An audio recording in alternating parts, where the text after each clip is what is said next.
What's going on, everyone? It's Zach with the Wicked Heavy Podcast.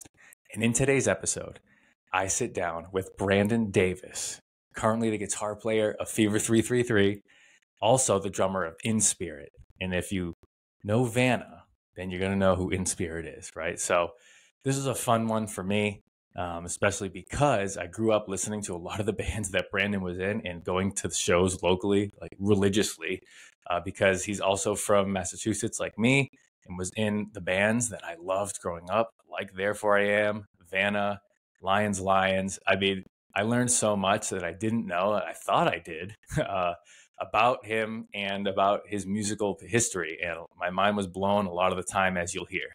So this is a really fun one. Again, Brandon, thank you so much for coming onto this podcast. And I hope you all enjoy this conversation with Brandon Davis on the Wicked Heavy Podcast.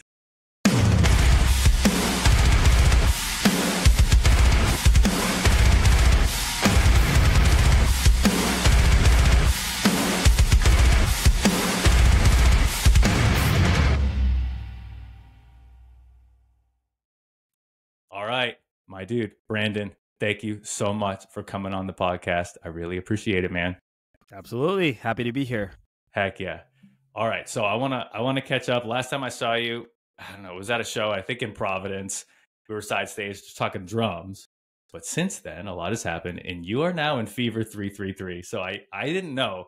The way I saw this is a clip of Fever came up on Instagram, and I saw the guitarist, and I see the guitar flips.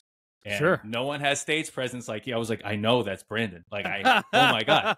I knew immediately, dude. I knew immediately. So tell me the story. How did this happen? This is awesome. Realistically, it's not that crazy of a story. I have been friends with Jason, the singer, for a long time. Mm-hmm. Lions has played festivals with Let Live and, over the years. And for those of you that may not know, Let Live was Jason's band prior to Fever. So I've just been friends with Jason for many, many years. Their guitar player, who also is a friend of mine, his name's Steve. Their guitar player before me just decided to part ways with the band. Mm-hmm. And Jason called me to take over.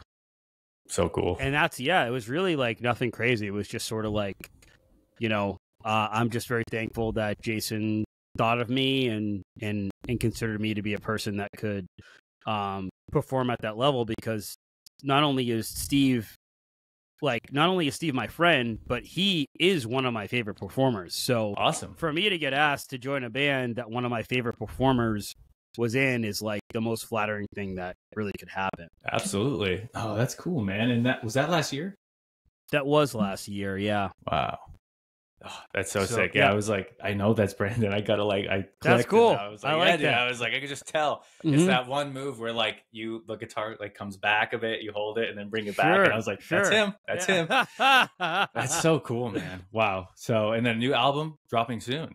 I think in early October. Yeah. I feel like as a member of the band, I should know the exact date, but you're good. I saw the post today. I was like, oh my God, very early cool, October, early October. Yeah. Hell yeah. That's so sick, dude. Mm-hmm. All right. So for me, I've known, I started listening to Vanna and Therefore I Am in high school. So I've known about you for a long time and always looked up to you as a drummer. Cool. And just as a musician in general, man. So this is really cool. But I want you to take it back to like before the bands, just to where you started listening to music in general. What were those early influences that you can remember that just got you into listening, in the first place? I would say early listening was definitely Michael Jackson. That was my first music that I heard that was like, yo, this is... I'm not even old enough to understand what's happening, and I like it a lot, Yes. So definitely Michael Jackson, which is considered pop R&B. Obviously, he was referred to as the king of pop. So that was kind of like my start. But even Michael Jackson had a lot of rock influences. Absolutely. Like he always had a live guitar player. Jennifer Batten used to play guitar for him, and she was like a really, she's like a rock, like a metal kind of guitar player. And I think that Eddie Van Halen might have even played like a solo. Beat it. And so, so even Michael Jackson's always had like kind of a rock element to it. So that was kind of my first favorite artist. And then after that, I started to listen to more modern styles of R&B. Well, modern for the time being the 90s. So I was listening to Brian McKnight, Usher, that stuff in that kind of vein. I got Justin Timberlake, a little after NSYNC when he was doing more his solo stuff. He worked with Timbaland a lot. Timbaland's my favorite producer. So, so obviously Aaliyah worked with Timbaland a lot too.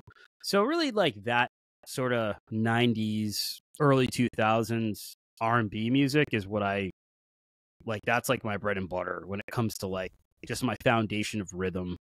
Yeah. No, absolutely, man. It's funny. The first, while Metallica was like my first album I owned, the first artist I ever listened to that I was like, this is music, was Michael Jackson as well. Yeah. I think that you could probably, a lot of people, just in that age bracket, like that's kind of like, 80s and 90s. It's like, he was the guy. He was. And my dad, he had introduced me to Prince too around the same time. So it was always like Michael Jackson or Prince. But you know what's funny? I had a VHS. It was all of, at the time, Michael Jackson's music videos. And I would watch it, dude, all the time. But I would hide behind the couch when Thriller was on. I mean, I was young, but I was like too scared. I mean, I think a lot of people were scared of Thriller. And I think that, to my knowledge, that music video was kind of the first of its kind of that type of, like, where it was almost a movie. You know? Yep. Wild. Okay, so the R&B influence, I love Brian McKnight too. He's got like a live album called One Night with Brian, dude, it's unbelievable. The drama. Really good. Really good. Yeah. So R&B. So how was that the foundation for a bit? When did, I guess I'll say, rock or heavy music start to come into the picture for you? So I would say rock music started to sort of float in late elementary school, like 4th, 5th grade, and then like early middle school is where I started, because I think that's the age where you start to sort of like start figuring out who you are as a person, and you start becoming friends with different types of people. And my friends group at the time, kind of like that 5th grade, 6th grade time in my life, a lot of people were listening to heavier music that I had heard some of it in passing. I mean, you bring up Metallica. Metallica is for sure the first heavy band that I was shown that I was like, okay, this is really cool. And it's interesting because as much as I loved Metallica, and I mean like religiously, like once I got into Metallica, I like went on the deep dive. So I don't remember what the first thing I heard was. It was something odd. It was not like Enter Sandman. It was like it was something like off of Injustice for All. It was like some like one of the non hits. Yeah. It was like that's cool. It was it was one of those songs because they would play it might even be the title track. It might even be Injustice for All. It might be that song because I heard it on does WAAF exist anymore? I don't think so, but 107.3. Right. Okay. So, and I'm assuming that radio stations are regional. So that this is a New England thing. Yeah. I'm assuming. I think other people listening to this or watching this podcast are probably going to be fair. What? We're both from Massachusetts. Right. Everyone. Exactly. Yeah. So WAAF, they played Injustice. I'm pretty sure it was Injustice for All. It's the one that's like that one. So they played that. It's like a 7-minute long song. Okay, a lot of their songs are so long. They played it. in the late night hours, they used to do these like late night, like heavier music stuff. Mm-hmm. And they played that. And I was like, this is like, I love this. And then completely unrelated to that, that's also where I discovered Limp Bizkit. Okay. They played Limp Bizkit. Like they played that song Counterfeit like at 3:00 in the morning. And I was like, this sounds really cool. Yeah, what is this? Yeah. So it was Metallica for sure, getting interested in that. Yeah. But I had a lot of, again, going back to the friends group thing, I had a lot of people showing me different music from different genres because I was one of those people in school that I wasn't like cliquey. So I was friends with all kinds of people. You know, I was playing Magic the Gathering with like the nerdy kids, and I was skateboarding with the skateboarders, and, you know, I was playing sports with the sports people. Like I just was cool with everybody. So when that's kind of the thing happening, you get exposed to a lot of different types of stuff. So I had, you know, I guess what would be considered like goth kind of friends that were showing me stuff like Marilyn Manson and stuff like that. And then I had like metal friends that were showing me Metallica and Megadeth and Lamb of God and that kind of stuff. Right. And then I had friends that were showing me Green Day and Blink-182. Nice. So actually, I have a funny story about me discovering Blink-182. Let's go. Okay.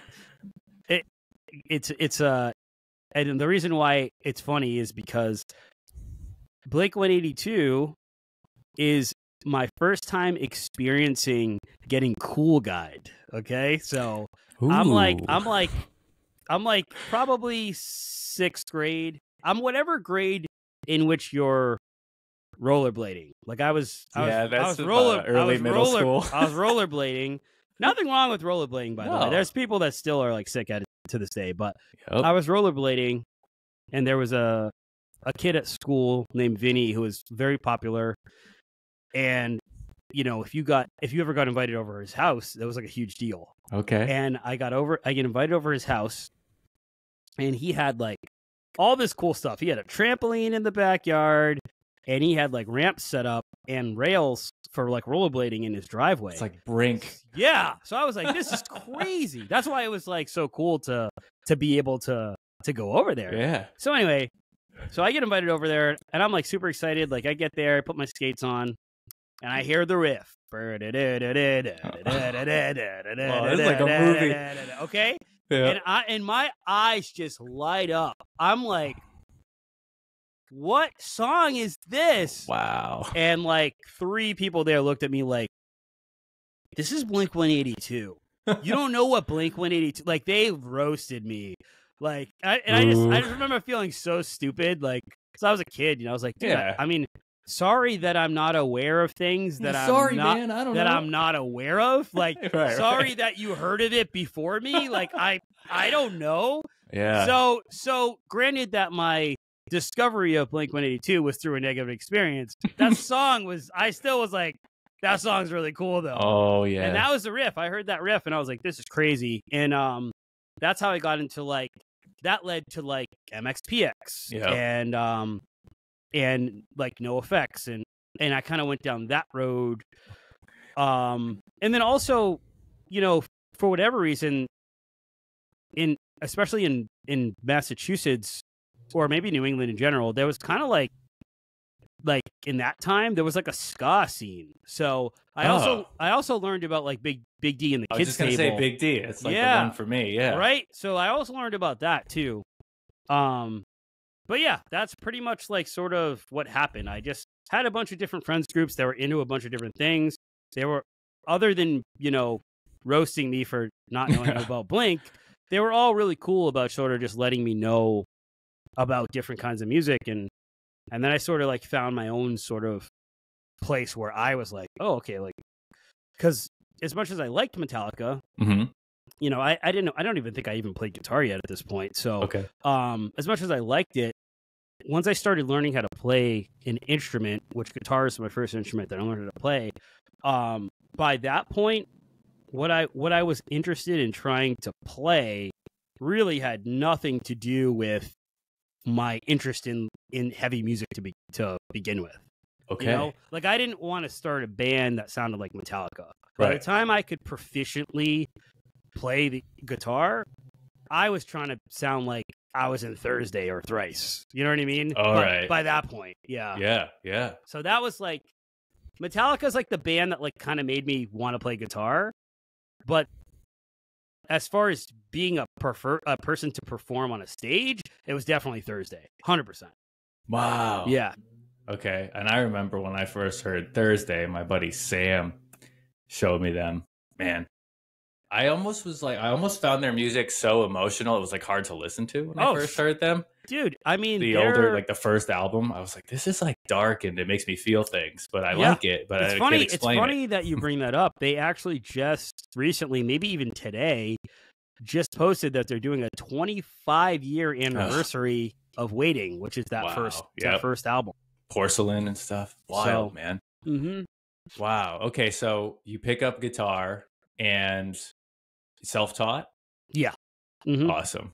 All right, and like Thrice, Thursday. So yeah, I mean, Thrice, dude. I always think like back to that band. I feel like it's a lot of like your favorite band, or even Thursday. Like so many people like look up to them, and I get it. They're just like some of the OGs. Wow. So is it at that time then you start wanting to play in bands, or is this like the beginning of that era? So middle school is where me and my friends started trying to play in bands together. You know, my buddy Terry he got a drum set, he played drums, and our friend Matt played bass, and and basically like it was the three of us, like we were just trying to like write songs, and it was more like, I guess it was kind of like pop punk-ish with like a little bit of like an edge to it. When you're in 7th grade, you don't really know what you're doing. At least I didn't. But right. So we started trying to play in bands and trying to do it at that age, and that's kind of like where that was like the foundation. That's where we started to sort of like, okay, like let's try to do this. Wow. Mm-hmm. And at school, were you in any of them, like the music ensembles, or just no? Playing? Okay. No, I had really no interest in any of that. I wasn't a stereotypical band kid. Mm-hmm. I didn't have any interest in really like jazz band or classical music or anything like that.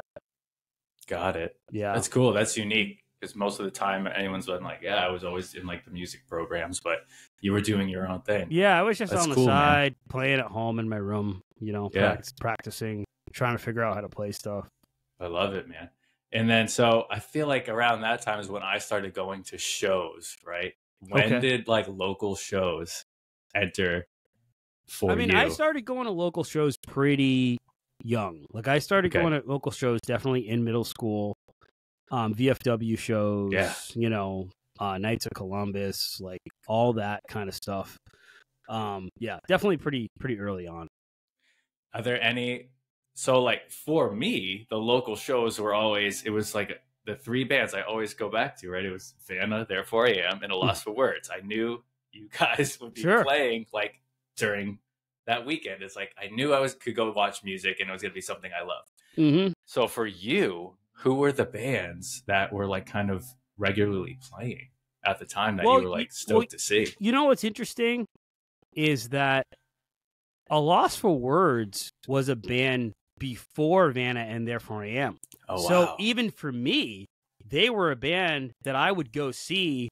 Like, I didn't even know them. They were just a band that was playing local shows. I would actually go see them too. So it's funny that was your experience, because it was mine too. It's just like, so that's kind of how like things sort of happened. Like we went to see A Loss for Words. They used to play with a band called The Cadence all the time. Yeah. Lost Words, The Cadence, this other band called Far Away.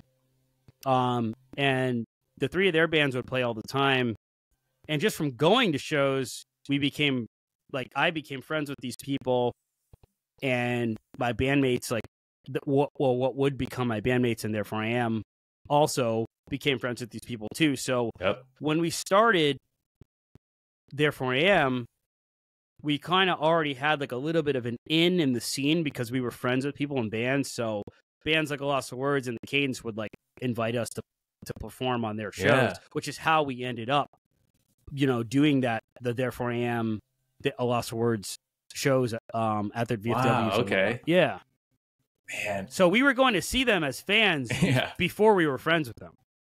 No kidding. Yeah. Oh, that's so cool, man. Yeah, it's like it's an interesting. I often go back to YouTube, and there is a specific live set. I want to say it's at like it's maybe the ICC. Okay. But it's like Anniversary, Pretty Boy Floyd. It's just like I go back. It's like over like 12 years ago now. It's just crazy, man. Like that scene back then was like thriving.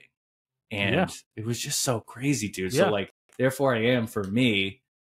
Yeah, I know. I didn't know you were in it, so this is cool for me. Like I did not know you were a founding member of Therefore I Am. Yeah, like, those songs that you just mentioned, Anniversary and Pretty Boy Floyd, I wrote those songs. My bro.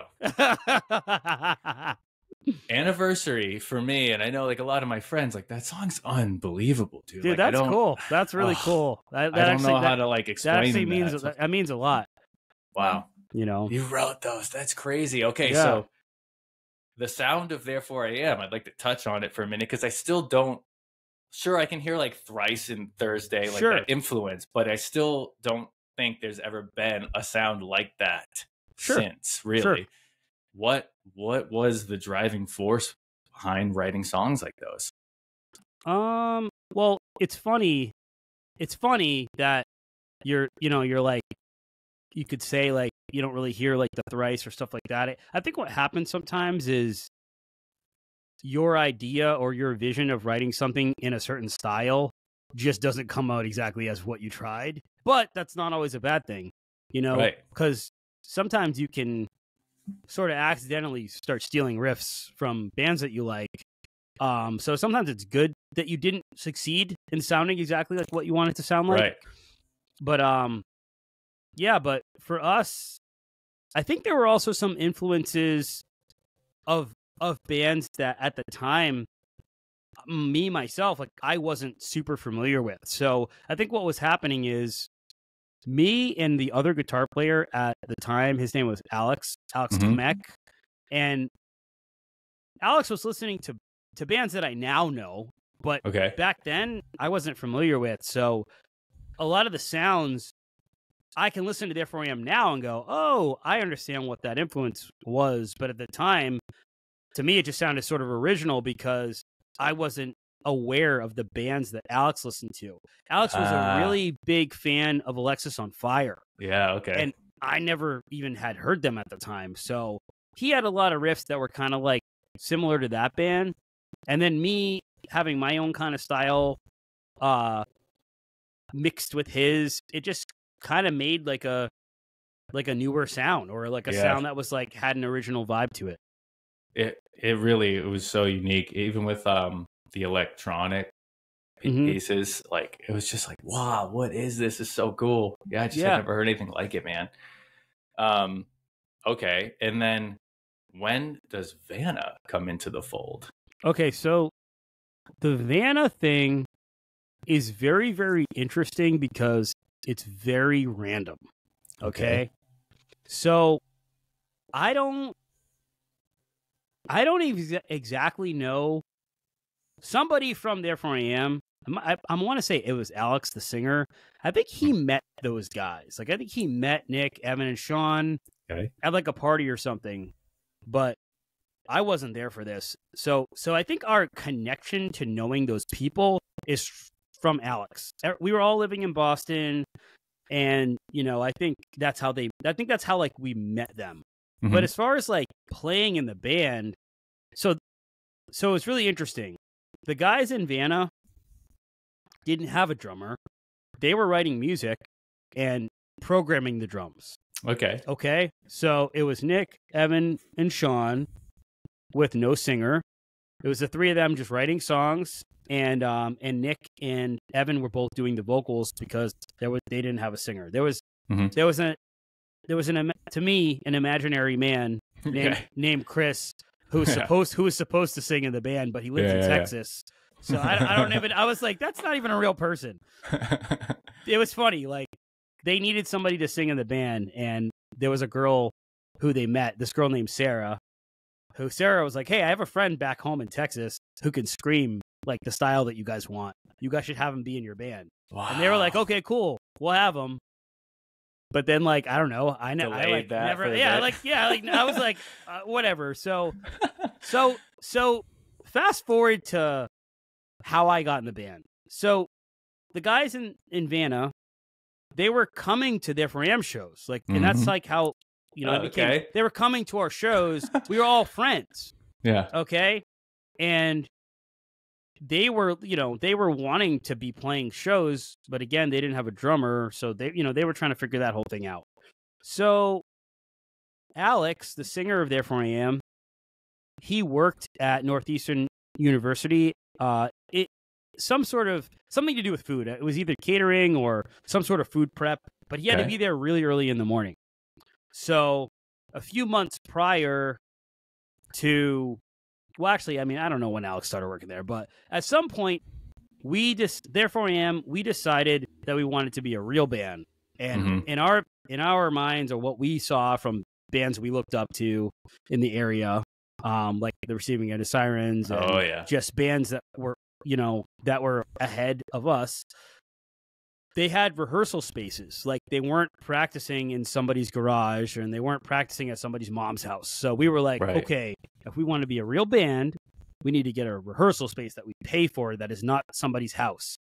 Which in hindsight, you could just practice at somebody's house. I don't know why. I don't know why we thought that was like, that makes you a band. It does feel different. It does feel different. It does. But now we rehearse at my house again, and it's like, hey, it's great to not be paying an extra bill.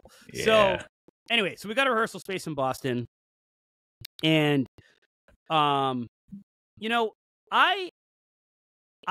probably around maybe, I would say probably 17 years old, started to realize that I was interested in playing drums. Okay. So I'm like, I would play on my own, and I wouldn't play with people because I didn't feel comfortable enough to play with people. Okay. It was like this. I was the same way with the guitar. When I first started playing guitar, I played hours and hours and hours in my room by myself. I wouldn't really play in front of people because I was embarrassed. Like I wasn't good at it.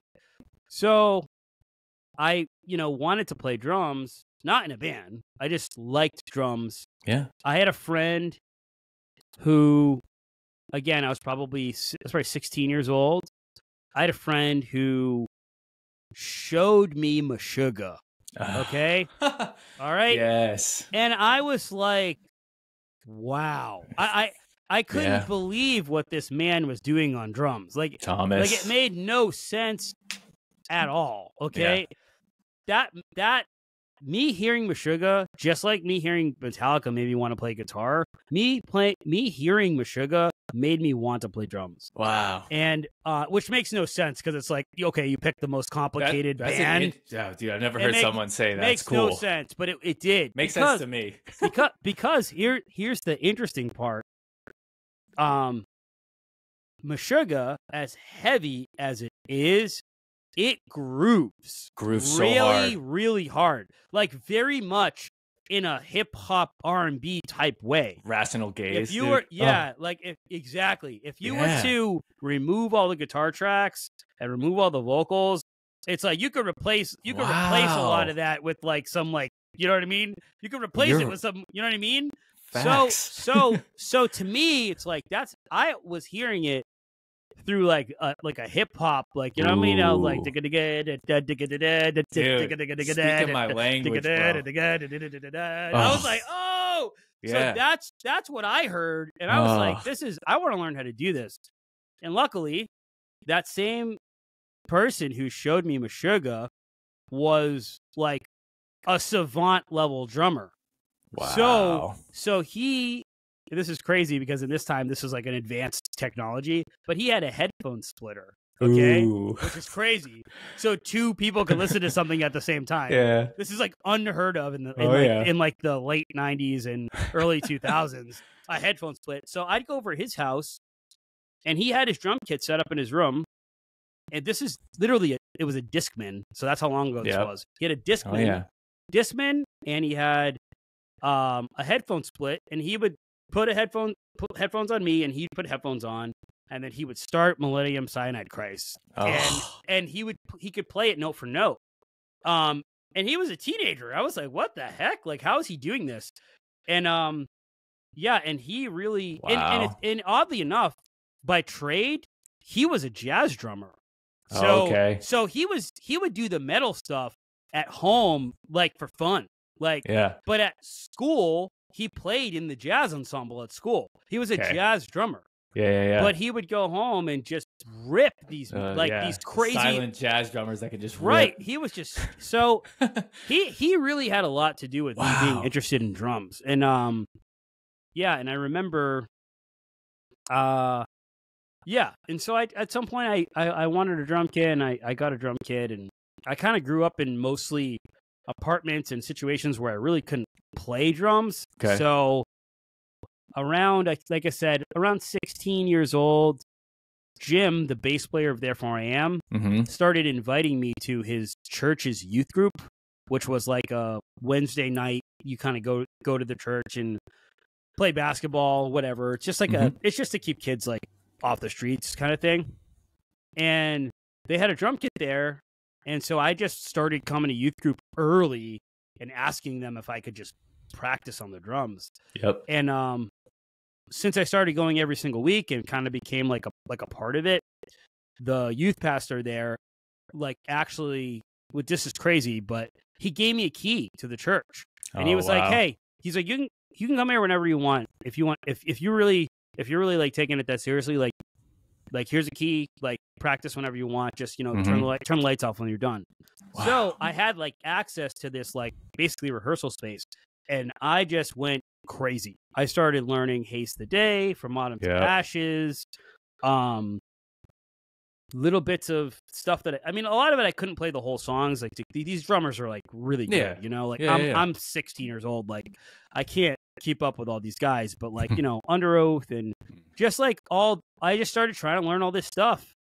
And so when, like, fast forward to Therefore I Am, Therefore I Am started when I was 19. So this was 2 years before. So fast forward to Therefore I Am, which is 2004. Again, we got a real rehearsal space. So which I also had a key to. So what I would do to keep up with my drumming is I would go to the rehearsal space really early in the morning, like 4 a.m. What? Yep. And I would just play drums by myself on our drummer's kit because it was in there. Yep. And and so fast forward, I end up at like a party with some of the Vanna guys and the Therefore I Am guys. We're all chilling, we're all hanging out, having a good time. And the Vanna guys are sort of like, there was this ongoing conversation about them needing a drummer. And Alex Correa, actually, the singer of Therefore I Am, was like, you guys should have Brandon play.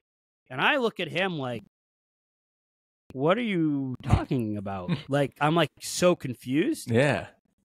And because I had never played drums in front of Alex before. So like in my head, he doesn't know that I even know how to do this. Okay. So Alex is like, remember I told you he worked at Northeastern, and he also used to work really early in the morning.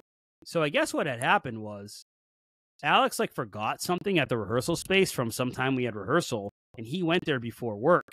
Whoa. At really early in the morning, and he heard drums, and he cracked the door open and saw that it was me, and then closed the door back. But he waited for like a few minutes and like watched me play. So he like had this data. He's like, oh, Brandon can play drums, like, and then left. But he didn't tell me about it. He was being like a creeper. You know what I mean? Oh man, that's cool. So so then at this party, he's like, dude, I heard you playing in the practice space. You know how to play. And they were like, really? Like, you really know how to play drums? And I'm like, dude, not really. I was like, but if you guys like, I'll try. Like, I was like, if you guys are willing to let me like try to mess with something, like, I'll try it, Wow. And so they had Dead Language for a Dying Lady as a demo.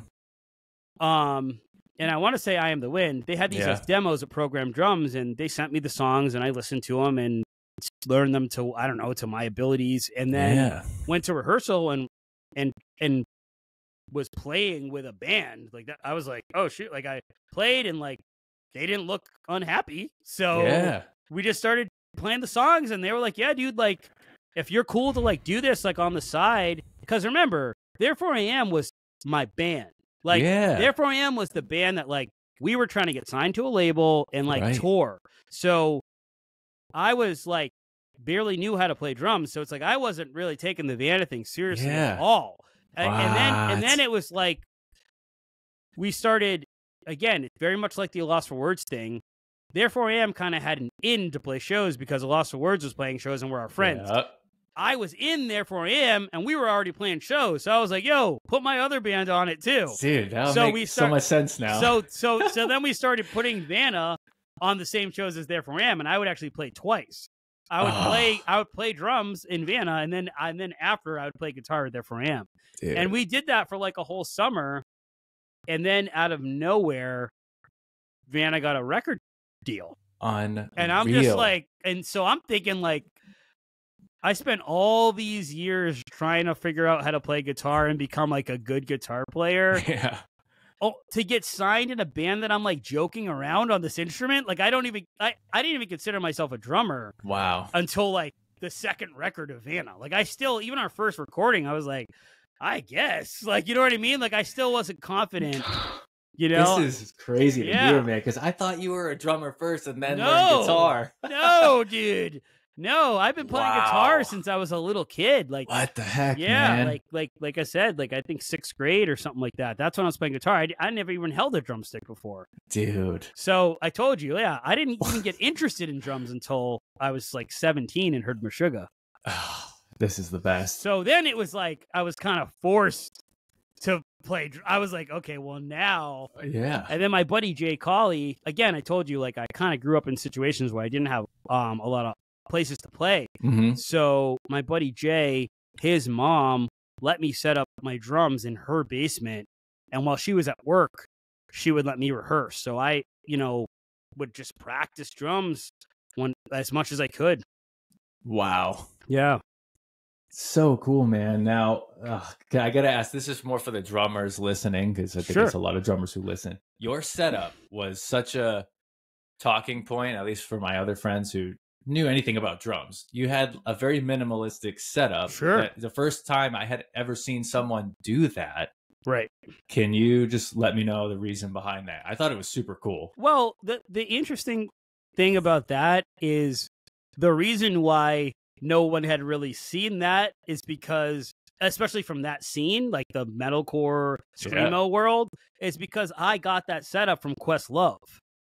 So obviously nobody going to like metalcore shows probably even knows who Questlove is. You know what I mean? Like I'm black. So like unbelievable. So Questlove for a long time did not play with a rack tom. And I saw that and I was like, that is sick. I was like, I'm bringing that to metalcore. Dude. And you know how it is. In metalcore, the drums tend to be very busy and very fill driven. I played very little fills. And I just was really straight to the point. You know, like I wanted to really be a drummer and have the drums be the foundation for the other instruments to build off of. Like I wasn't trying to be a show off. Then again, I also didn't even have the ability to do that because I didn't, I wasn't like a formally trained drummer. I mean, I literally learned how to play drums from playing along to the bands that I liked. Right. Oh my God, that's so sick. Yeah. I remember seeing that. I'd be like, oh my God, is he like, he doesn't want a rack tom? Like, that's crazy to me. I know. But then I was like, it's so cool. Everybody thought it was crazy. And also another little thing is, and this is just sort of like, I don't know, a little bit of narcissism here. But a rack tom blocks the view of the audience from yourself as a drummer. Right. And I'm like, nah, these people need to see me. I was like, let me get this out of here. I was like, I'm looking way too handsome. Okay, especially in my like early 20s, and like I was skinny then. I'm like, nah, That's so they funny, need man. to see me. Let's get these drums There you out of the go. way. You know well, what I'm it saying? did bring attention to you, though. I think it did what Of you were course. intended, because I was Of like, course, I knew what I was felt doing. like you were like the center. I was like, I knew what I was doing. He's like the centerpiece of this band. Like, Yeah. I think most of the things are happening around him. That's so cool, man. So, you know, Woo. I just wanted to be, you know, I It's wanted to different. be an individual. I wanted Yep. to be unique. I think we all It worked. strive to have our own kind of things, and that was that, you know. Yeah, man. So Epitaph, right? Sure. And then Curses. So, is So- that the order? No, it's not. Oh, So we put out a self-released if you're talking about Vanna, we put out a Yeah. self-released EP called This'll Be Our Little Secret. yeah. It's a yellow Yep. CD. It's not on the internet. It's just Right, yeah.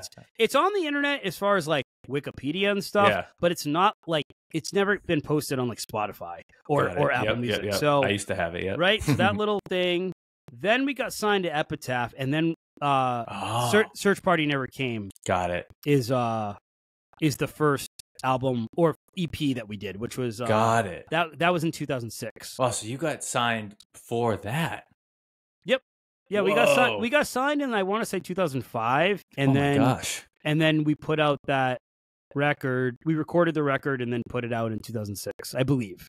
Cool. Oh my gosh. And then Curses. Yes. Then Curses was God. was in we probably recorded it in 2006, Yeah. and maybe it came out in 2007. That's, man, that album, like, I went to the show it was last year, right? I think in Providence. Cool. You came to that? My dude. I Cool. went to that, and I think about it a lot. I'll text my friend Nick, who loves you guys just as much, and I'll be like, dude, I can't believe we saw Curses like front to back. Yeah, that's cool. Dude, That was it actually so sick. that was the first time we ever played it front to back. Oh, We never dude, had it any, was- we never had any reason to before. it really, like, you guys crushed it, man. That was a fun show. So I got to ask about, because the song that I always go back to, I'll go back to that album a lot, but the Sure. one that really stands out is Country Boys. Goddamn, Sure. that breakdown with like, dear God, like, Yeah. can you just walk me through how that breakdown came to be? Dude, I mean, I don't like as most of the songs, it's like Nick and Evan, it's just their brainchild. You know, they write these riffs, and then again, it's like it all goes full circle. For me, it all goes back to hip hop. So it's like you know, Oh, you know what I mean? Like, right? So that's all. Those are hip hop beats, What? right? So Yeah. so I just take their metalcore riffs and I just try to make them groove, you know? And it's like, Wow. and that I feel like really creates our sound. Yeah. And as far as the lyrics, I mean, it's like, I don't know, Chris just writes sick lyrics. So I don't know. It's funny. It's like I've known these guys for 20 years now, and I've never asked what a single one of the songs is even about. Like I have no idea. I've never even been curious. Yeah. So as far as the content and like lyrically, like what that song is about, I have no idea. Yeah. But No, that's cool. but the breakdown's sick, you know. No, dude. Yeah, man. That I don't know. I go back to it all the time. That man. album will always be in rotation for me, and I know a lot of people. That's so cool, dude. Yeah. I don't know. Did I talk to you at that show?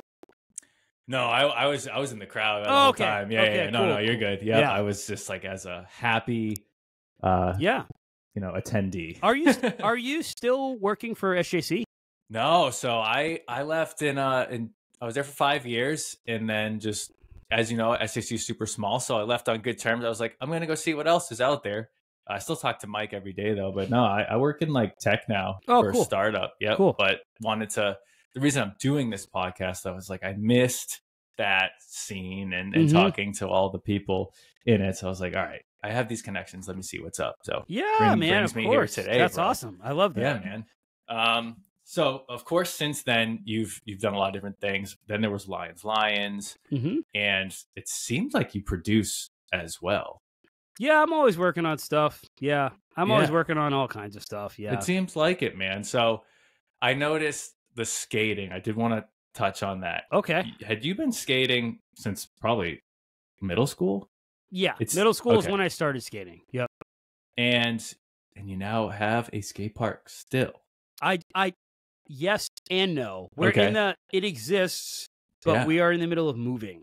So it's cool. not open to skate Yeah. at the moment, but it was open for the past like year and a half. Yeah. It's called Lighthouse. Yeah. That's Yeah. so rad, man. Yeah.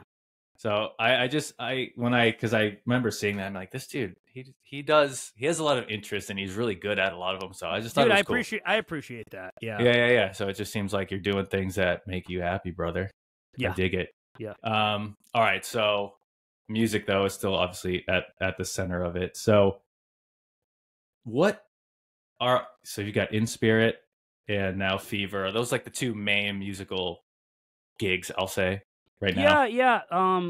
Doing that, Lions does still exist. Yeah. It's just gotten to a point where our bass player plays in a band called Currents. They're like doing they're doing like quite well. So he's on tour with them a lot. No kidding. I'm on tour with Fever pretty often, and I also still do a lot of stuff with Inspirit. Yeah. And then Josh, the singer of Lions, has 2 kids now. And the drummer of Lions lives in California. So it's that project. It's really difficult for us to all be in the same place with people living in different areas. And Josh and Chris are both living in Connecticut. Isaac is living in North Carolina. Yeah. And then and then Derek is in Los Angeles. So wild. So we have no, sometimes bands like they have like a reason to break up. Maybe they're not getting along. Maybe they've given up on the project or whatever. But all of us are like really good friends. So Lions that's awesome. So Lions is just something that it sits, and like, sometimes we get emails and offers for stuff, and if it makes sense, we'll do it. So it's just sort of like a band that just kind of like is floating. It's cool though. Yeah. And I'm also doing a project called Nulu with my buddy Brock, and that is it's just the 2 of us writing everything. I'm playing all the instruments as far as recording and stuff goes. Mm-hmm. But we've put out like 3 or 4 tracks. We're getting ready to put out another track, and that's kind of like hardcore blended with some metalcore type stuff. Nice. So check that out when you get a chance. Absolutely. So speaking of hardcore metalcore, as it is the Wicked Heavy podcast, I'm just curious, it could be multiple, it could be one. Sure. Is there like a go-to album for you? And I know like everyone has different ideas of heavy, which is why I want to do this, to learn about other bands and other tastes. Yeah. Are there some records, like heavier records, that you always have in your rotation that will just probably be there forever? That's a good question. To be honest with you, I live alone, and when I'm by myself, which is a lot because I live by myself, I actually don't listen to music. Very interesting. Yeah. Okay. It's not like, and I'm not saying that to be weird or cool or unique or anything. It's just like, anytime I go somewhere with like another person, they have music on in their car, Yeah. And it's just, there's just always noise. So to be real with you, like most of the time in my house, it's silent. And when I'm alone driving, I drive in silence. So I just feel like 20 years of touring, my ears are just exhausted. They're just exhausted. You know what I mean? So, so I have to really think about like the times that I put on music, which is usually for other people. Like I put on music for other people so that they don't feel uncomfortable. You know what I mean? Like if I pick somebody up in my car, I will put music on because I know they're going to feel weird sitting in silence. Yeah. But but so I don't really have like stuff like on any rotation. I rehearse a lot of the Inspirit stuff, so that kind of like is my heavy music for the day a lot of times. But I don't know, if I were to think of like specific types of things, like for example, like my favorite breakdown of all time. Oh, I'll take that. Right? How about that? Okay. There's a song called Luminary by Misery Signals. Okay. And it has, in my opinion, the best breakdown that's ever been written. Ooh. What album is that from? Ooh, that's a good question. I think I know the I know like what it looks like. I know what it looks like. The red on the front and like the no, blue. no. That's like an old. That's an old record. You're thinking way back. This one is like this is like a 20. Yeah, this is like maybe like a. This is probably like a. Let me see. Let me see if I can pull this up. Oh, this is fun. I'll talk breakdowns all day. Let's see. So, let's see.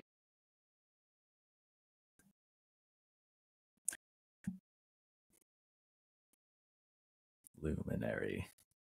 We're looking it up. Oh, Absent Light. Absent Got Light. it. Yep, okay. Absent Light. That is got to be, and also to get on the topic of just favorites. The drummer of Misery Signals is one of my favorite drummers for sure. Okay. Yeah, and I've actually gotten. I do a fair share of video work. Yeah. And I've actually gotten the chance to film him playing drums live, which I was like really, really psyched about that. That's so cool, man. Yeah. I can't wait to listen to that. Yeah. You'll have to peep that. You'll have to peep that because that breakdown to me is just like I'm like, yo, this is insane. Wow. But yeah, like, you know, I like a lot of records. I like a lot of heavy records from a lot of different like versions of heavy. You know, I like a lot of hardcore records. I like a lot of metalcore records. You know, I don't necessarily have them in rotation. But all the ones that I ever listened to, like from when I started getting into this stuff, I still like them all. Yeah. You know, and so that's guess where I was going with it. You know what I mean? Like for me, like Black My Heart. Sure. Before the Devil.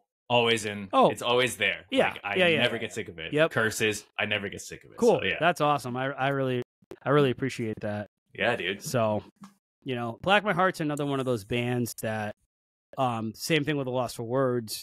They were a band that I was going to see as a fan and then later became friends with them. So it's like, so cool. It's cool. It's very, very cool.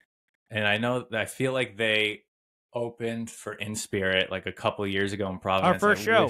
I missed it. I wanted to go so badly. I was like, I gotta see Black My Heart.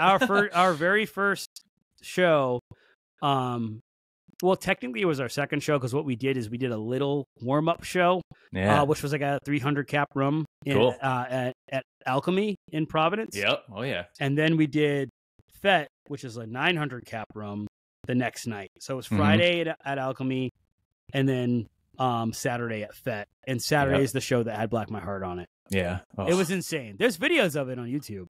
I have to, I remember seeing clips like someone must have filmed this because I got to go check it out. Yeah. It was filmed. Wow. So cool. All right. I told you I'd ask about it. So as a huge fan and practitioner of fitness, I'll say, what can you tell me about these pull-ups that you've been doing? Well, so here's the thing. Like, in my opinion, pull-ups are across the board just one of the best exercises that you can possibly do. They hit let me actually go back a sec, okay? Actual pull-ups.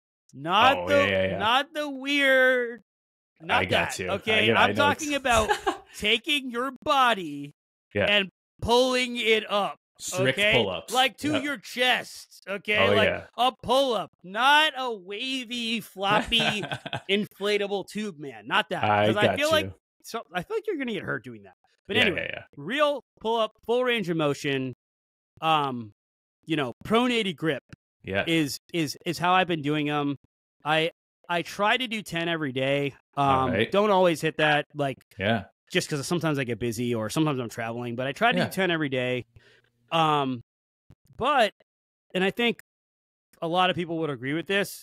I think naturally, doing a chin up, which is a supinated grip, is easier for most people because I think most people have a stronger bicep than they do like back and correct. You know what I mean? Yeah. But oddly enough, I was able to do I can do 10 pronated grip pull-ups like pretty easily, and I can even do some with I can do 2 with a 45-pound plate. Yeah. Okay. But dude, I started trying to do the supinated ones, and I was getting like 4 or 5, And I just I'm like, really? Like, I really overdeveloped this grip to that point that I can only do 4. I was like, this doesn't make any sense. I thought we're naturally supposed to be like, have that power, but I didn't. So they do feel quite different. Yeah, they do. But like, again, I just thought my natural strength would rely on the bicep, but it didn't. So when I got to the point, I don't know how it is for you. Like, I'm not like a super like PR person when it comes to like working out.